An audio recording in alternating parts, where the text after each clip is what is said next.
So hello everyone, welcome to engineers career point platform. So आज मेरे साथ अक्षत हैं। Akshat, welcome to engineers career point platform. So बहुत खुशी हो रही है मेरे को ये चीज़ बताने के लिए कि ECP engineers career point Chandigarh में इस बार जो मैकेनिकल ब्रांच में, जैसे हर बार मैकेनिकल के लिए प्रिपरेशन करते हैं, गेट एग्जाम के लिए प्रिपरेशन करते हैं, जैसे कि मैं आप लोगों को बताता भी रहता हूँ वीडियोस के थ्रू, कॉलेजेस में विजिट के थ्रू, कि गेट एक बहुत ही इंपॉर्टेंट एग्जाम है। इसके थ्रू आप लोगों को सभी को बहुत ऑप्शंस ओपन होता है, मल्टीपल ऑप्शंस ओपन होता है। जितना भी करियर अपॉर्चुनिटीज हमारे पास अवेलेबल है, हायर स्टडीज को लेके, पब्लिक सेक्टर को लेके, या फॉरेन से रिलेटेड, इंडिया से रिलेटेड, एंटरप्रेन्योरशिप से रिलेटेड, तो सारी की सारी करियर ऑप्शन जो है वो इसी गेट एग्जाम के थ्रू ओपन हो जाती हैं। अब कौन सा करियर ऑप्शंस किस डोमेन पे ओपन होगा तो वो डिपेंड करेगा आपके मार्क्स के ऊपर, आपके स्कोर के ऊपर डिपेंड करेगा। अब जैसे अक्षत ने इस बार फर्स्ट टाइम एग्जाम दिया है तो इन्होंने 458 अक्षत, यस 458 रैंक हिट किया है। नियर बाय 60 मार्क्स है और 700 प्लस गेट स्कोर है। 700 प्लस गेट स्कोर एक बहुत अच्छा स्कोर है। आप लोगों को भी पता है, जिनको इस चीज का आइडिया है कि 700 प्लस गेट स्कोर जो है इसका क्या इसका बेनिफिट है, इसको कैसे यूज किया जा सकता है और क्या क्या अपॉर्चुनिटीज ओपन हो जाएगा। तो मेरा आज का जो इंटरेक्शन है अक्षत के साथ, तो अक्षत अपना पूरा जर्नी शेयर करेंगे कि कब इन्होंने प्रिपरेशन किया, कैसे स्टार्ट किया, क्या इनको प्रॉब्लम्स आई, ये आप लोगों को बहुत सारी चीजें डिटेल में बताएंगे। ऑल्दो कि मैं देखो बताते रहते हैं, मेंटर्स आपको बताते रहते हैं, लेकिन जो पर्सन ने उस चीज को फेस किया होता है, जो उस प्रोसेस से निकला होता है, he is the right person to guide you all. So Akshat, सबसे पहले तो आप हमारे व्यूअर्स को बताइए कि आप कहाँ से बिलोंग करते हैं, आपका स्कूलिंग कहाँ से रहा है, कहाँ से आपका बीटेक वगैरह रहा है, और यहाँ तक आपका जर्नी कैसे रहा है अक्षत। So hello everyone, my name is Akshat Bhagat and I did my schooling from Sopin School from Chandigarh itself, and I did my BTech in Mechanical Engineering from Punjab Engineering College. I'm a 2023 pass out batch. So I started my journey from ECP in July month, from 1st of July, and I have like only 7 months to prepare, and this was my first gate attempt. And so the first thing, after doing my after going for my placement from my college, तो मतलब मेरा पहला aim तो यही था कि I want to sit for a core branches, but तो मैंने आपको बताया कि लिमिटेड ही कोर ब्रांचेस विजिट करती हैं। तो और मैं था भी 2023 बैच से, तो कोविड बैच में था मैं। तो फ्रॉम जो मेरे सेकेंड ईयर थे और थर्ड ईयर थे वो तो कोविड में निकले थे, तो academically I was very weak, तो बेसिक्स मेरे क्लियर नहीं थे। तो जब मैंने जुलाई में ज्वाइन किया था, तो thanks to Manish sir and Vineet sir, जिन्होंने मेरे कॉन्सेप्ट्स क्लियर करे। और from they used to study me, मतलब वो हमेशा they always used to make sure कि मेरे डाउट्स हमेशा क्लियर हों। और मतलब हम हमेशा मुझे बेसिक से मेरे को स्टार्ट कराते थे मेरे को। और मतलब मैं ऐसा था कि जब भी मुझे सर अगर पढ़ा रहे होते हैं तो मैं वहीं के मैं डाउट पूछ लेता अपना, ताकि मैं अपने डाउट्स वहीं के मैं क्लियर कर लूँ। और जब मैंने फिर धीरे धीरे करके मैंने अपने कॉन्सेप्ट्स क्लियर करे, बेसिक से स्टार्ट किया, और फिर धीरे धीरे करके क्वेश्चंस भी मैंने प्रीवियस ईयर क्वेश्चंस तो मैं बहुत सारे लगाता था, मैं ऑलमोस्ट सारी लगा रहे थे प्रीवियस ईयर क्वेश्चंस तो। और जब प्रीवियस ईयर क्वेश्चंस में कॉन्फिडेंस बनना लग गया था, फिर मैंने टेस्ट सीरीज़ भी ज्वाइन करी यूआरपीडिया की। फिर यूआरपीडिया में टेस्ट सीरीज़ में मैं काफ़ी मैंने उनके एफएलटीज दिए, काफ़ी उनके मैंने सब्जेक्ट वाइज टेस्ट दिए थे, उनमें भी मेरा अच्छा रैंक आया था। ऑलमोस्ट मैं टॉप 3 या उनमें टॉप 5 में तो मैं आ ही जाता था हमेशा ही। और फिर धीरे धीरे करके मेरे कॉन्सेप्ट्स में क्लियर करता, और मैं हमेशा ये मेक श्योर करता था कि जो भी मैं गलतियां करता था वो मैं नेक्स्ट टेस्ट में मैं ना उनको करूँ रिपीट। तो मैं उनको हमेशा क्वेश्चंस को स्टार कर लेता था कि ताकि मैं उनको जब भी वही मैं अगर सब्जेक्ट दोबारा दे रहा हूँ मैं टेस्ट का, तो मैं दोबारा उन क्वेश्चंस को दोबारा रिवाइज कर लेता था, दोबारा मैं उनको फॉर्मूलाज को रिवाइज कर लेता था। एंड ऑल्सो मैंने एक शीट भी बना रखी थी पूरी फार्मूलाज की। मतलब मैंने ऐसे 2 A4 साइज शीट्स को मैंने ज्वाइन करके पूरी हर एक सब्जेक्ट वाइज मैंने फार्मूलाज की पूरी शीट बना रखी थी, हीट ट्रांसफ़र की, फ्लूइड मैकेनिक्स की। जो मेरे को सब्जेक्ट्स जो मेरे को भी बिल्कुल नहीं आते थे, मतलब मेरे को स्टार्टिंग से उनके बारे में मुझे कुछ नहीं पता था, वो मैं सारे यही कोचिंग से ही सीखे थे। ऑल्दो मैं कुछ सब्जेक्ट से फेमिलियर था जो मेरे को कॉलेज से अच्छी तरह के साथ है, सॉम, थ्योरी ऑफ मशीन्स, इनमें मैं थोड़ा स्ट्रॉन्ग था पहले से। पर जो बाकी सब्जेक्ट्स जो मेजर सब्जेक्ट्स थे, जैसे manufacturing engineering, fluid mechanics, heat transfer, इनमें तो मैं बिल्कुल मतलब इनमें तो मैंने ज़ीरो से स्टार्ट किया था। एंड विनीत सर और मनीष सर की गाइडेंस से उनके डाउट्स मैं हमेशा उनसे डाउट्स लेता था, और वो हमेशा मेरे डाउट्स हमेशा यूज मेक श्योर मेरे डाउट्स क्लियर हो। ये बताइए अक्षत कि जैसे आपने बोला कि कोविड टाइम में निकला पीरियड, मैं तो चलो ये बोल रहा हूँ कि कोविड की भी हम बात नहीं करते हैं, अगर मैं आपसे एक क्वेश्चन पूछूं कि अगर हम एकेडमिक्स की बात करें, कॉलेज की बात करें, कॉलेज की प्रिपरेशन मतलब कॉलेज की रिक्वायरमेंट्स और गेट की रिक्वायरमेंट्स, इसमें फ़र्क क्या है? कैसे फ़र्क होता है इन चीज़ों में? सर कॉलेज में तो मतलब कॉलेज में तो एग्जाम्स ऐसे होते हैं कि जैसे मतलब हफ्ते भर तैयारी करी फिर बाद में एग्जाम्स दे दिया, तो वो तो मतलब थोड़ी देर के लिए याद रहता था, हमेशा के लिए याद नहीं रहेगा। पर जब आप गेट की प्रिपरेशन करोगे तो आपको आपको वो चीज़ें लाइफ लॉन्ग याद रहेंगी। मतलब आपको बस जस्ट मतलब आपको पेजेस देखना, दोबारा आपको दोबारा रिवाइज हो जाएगा। मैं तो अभी भी रिवाइज कर लूँगा सारी चीज़ें। बस वो कॉलेज में तो बस यही होता है कि थोड़ा देर एक हफ्ता पढ़ा, बस एग्जाम दिया, फिर बाद में भूल जाता था मैं। तो वो उससे तो मेरी बिल्कुल तैयारी नहीं होती थी, मुझे कुछ नहीं याद नहीं रहता था। तो भी मैंने जब गेट की प्रिपरेशन स्टार्ट की, मुझे तो अभी भी सारा, अगर मैं दोबारा रिवाइज करूँ मेरे को अभी भी सारा दोबारा याद कर लूँगा मैं। वही काफ़ी डिफरेंस होता है फिर। मतलब जैसे मैं बोल रहा हूँ कि आपने बोला कि अगर मैं गेट का आज भी रिवाइज करूँ तो मेरे को जल्दी से वो सारा हो जाएगा रिवीजन, लेकिन वो नहीं याद रहा। मतलब क्योंकि गेट की जो रिक्वायरमेंट है वो सारी अंडरस्टैंड करने वाली है, समझने वाली है। कंसेप्ट एक बार दिमाग में बैठ गया तो वो चीजें बहुत ईजी हैं। कॉलेज के केस में क्या होता है कि ठीक है, एक सेट ऑफ क्वेश्चंस हैं, थ्योरेटिकल क्वेश्चंस भी आएंगे, सब भी आएंगे और कुछ पैटर्न फिक्स भी होते हैं। लेकिन गेट में ऐसा नहीं होता है। गेट में एक बहुत अच्छा क्वेश्चन पूछा जाएगा, कंसेप्ट के साथ पूछा जाएगा।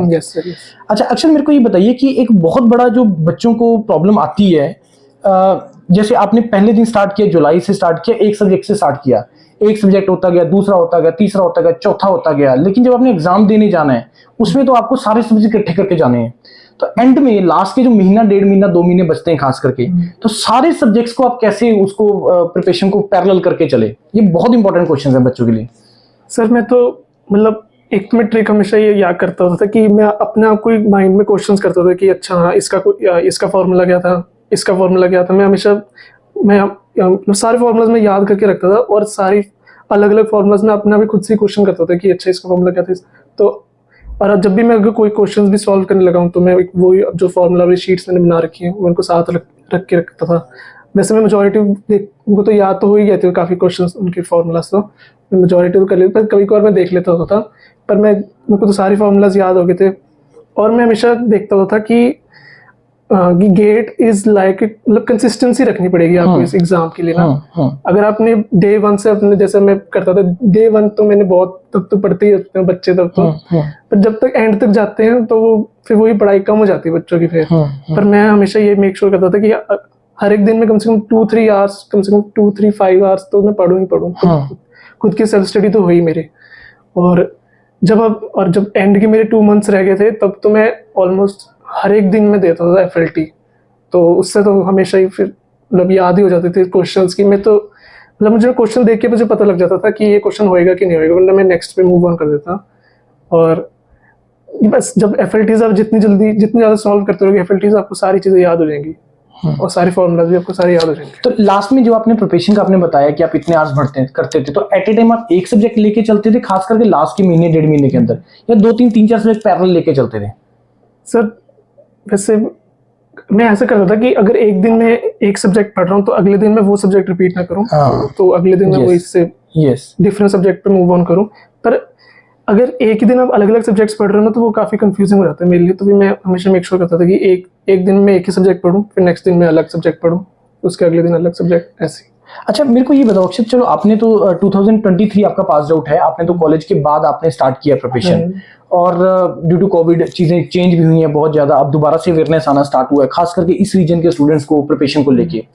अब जैसे मैं कॉलेजेस में विजिट भी कर रहा हूँ तो जब मैं उनको गेट के बारे में चीज़ें बताता हूँ ना तो बहुत सरप्राइज होते हैं। वो बड़ी सिंपल सी चीज़ों को जान के वो बहुत हैरान होते हैं कि अच्छा सर ये भी ऑप्शन है, ये भी ऑप्शन है।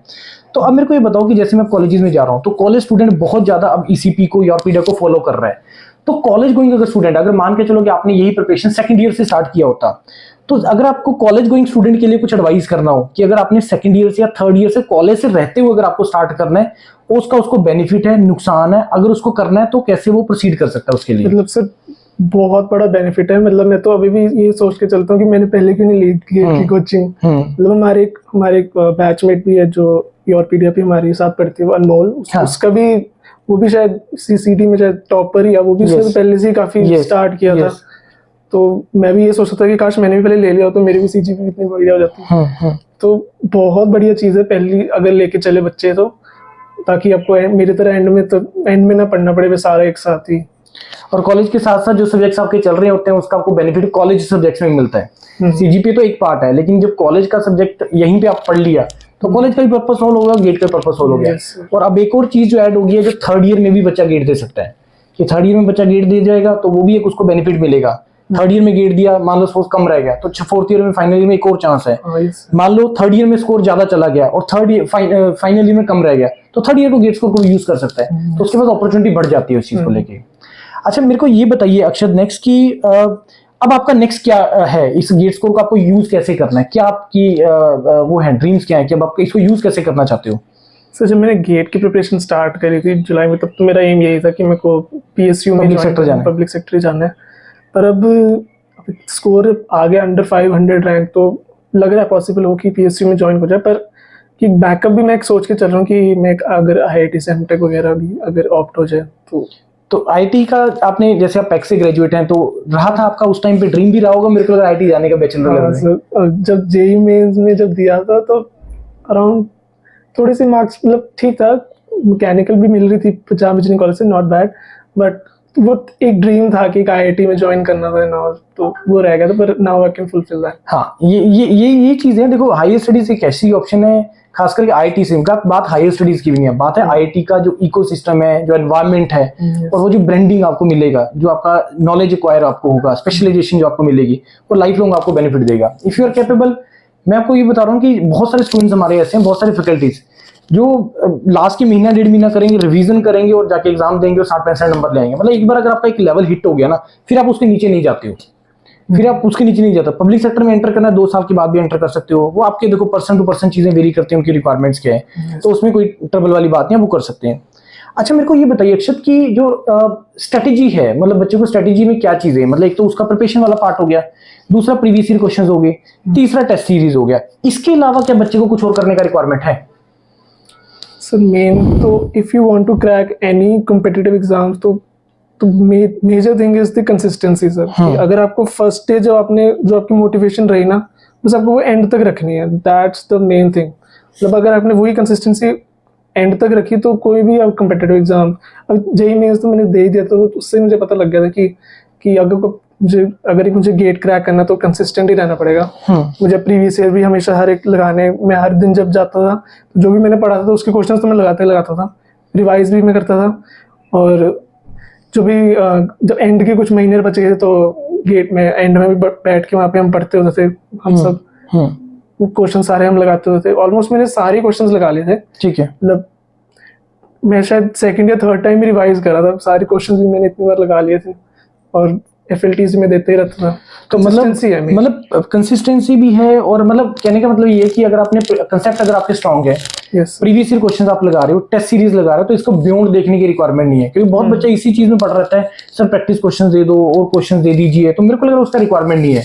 अगर एक बार ढंग से बच्चा प्रीवियस ईयर क्वेश्चन कोई 4-5 बार लगा ले, मैं तो बच्चों को बोलता हूँ कि आप प्रीवियस ईयर को ही अगर 10 बार लगा लो और कुछ टेस्ट सीरीज लगा लो, और कंसेप्ट अगर आपके स्ट्रांग है, उसके बियॉन्ड जाने की जरूरत नहीं है। Only on the basis of purely previous year questions you can easily score more than 40 marks. Only on the basis of previous year. उसके अलावा कुछ भी करो चाहे मत करो, लेकिन अगर आपका कंसेप्ट स्ट्रांग है, सबसे पहली रिक्वायरमेंट कंसेप्ट स्ट्रांग, उसके बाद आपका प्रीवियस ईयर क्वेश्चन, उसके बाद एंड में टेस्ट सीरीज।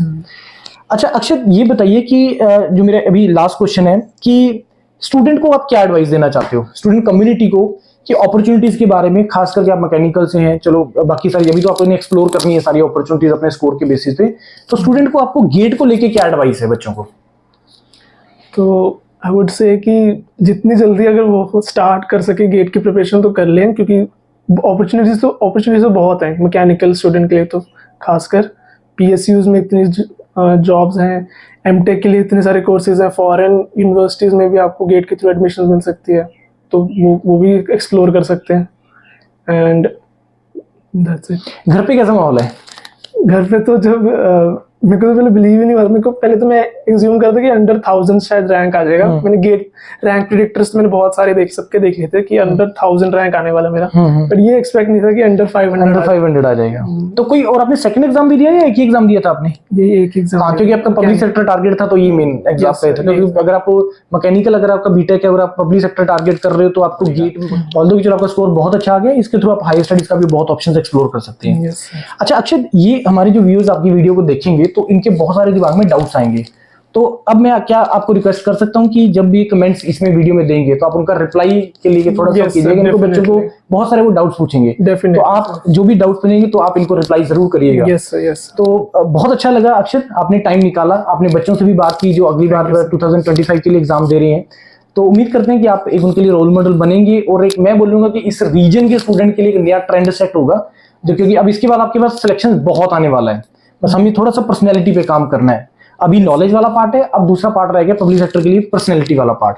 तो पर्सनैलिटी पे काम करेंगे, जीडी जीटी और इंटरव्यू लगाने लगेंगे, और आपको वो सारी चीजें भी क्रैक हो जाएगी। यस, मेरा तो मानना ये है कि आप सिलेक्शन इकट्ठा करो एंड में, फिर पिक करो कि इनमें से अब मेरा क्या जो ऑप्शन है, उस तरीके से हम करेंगे अक्षत। ठीक है अक्षत, थैंक यू आपने टाइम दिया, थैंक यू।